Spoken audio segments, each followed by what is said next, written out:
শেখ হাসিনার ক্ষমতাচ্যুত হওয়ার পার হয়েছে 1 বছর।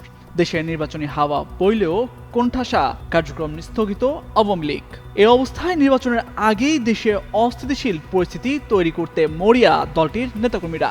অক্টোবরের মধ্যেই অরাজক পরিস্থিতি তৈরি করে অন্তর্বর্তী সরকারকে হঠাতে ষড়যন্ত্রের ছক কষছে পলাতক নেতাকর্মীরা।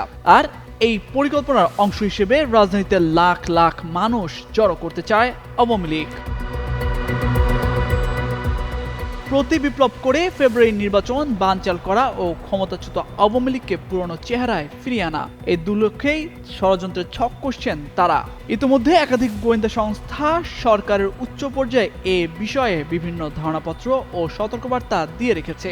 তবে সরকারের পক্ষ থেকে হালনাগাদ হওয়া সঠিক গোয়েন্দা তথ্য প্রদান এবং সে অনুযায়ী আগাম প্রতিরোধ ব্যবস্থা কার্যকর করার নির্দেশনা দেয়া হয়েছে।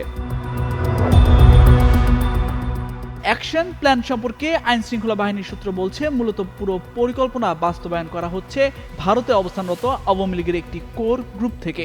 তাদের মিশন বাস্তবায়নে সারা দেশে আওয়ামী লীগ, যুবলীগ ও ছাত্রলীগের হাজার হাজার নেতাকর্মী আত্মগোপনে থেকে নাশকতার ছক কষছে। এদের পরিকল্পনা অনুযায়ী ঢাকা সহ দেশের বিভিন্ন স্থানে প্রায় প্রতিদিন ঝটিকা মিছিল বের করা হয়। ইতিমধ্যে এই চক্রের অনেককে পুলিশ গ্রেপ্তার করেছে, বাকিদের গ্রেপ্তারের অভিযান অব্যাহত রয়েছে।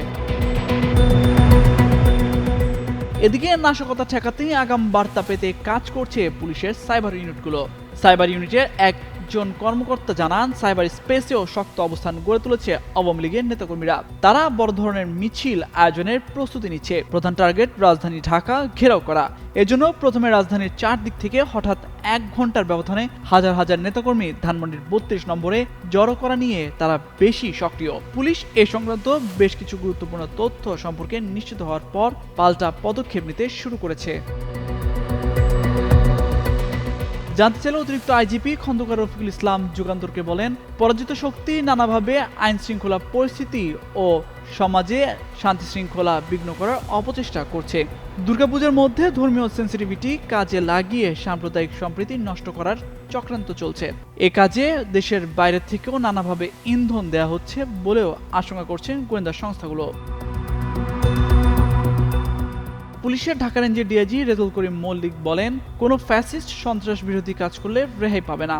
রেঞ্জের মধ্যে যদি কেউ এমন অপতৎপরতা ও ষড়যন্ত্র চালায় তাহলে সবাইকে আইনের আওতায় আনা হবে বলেও জানান তিনি।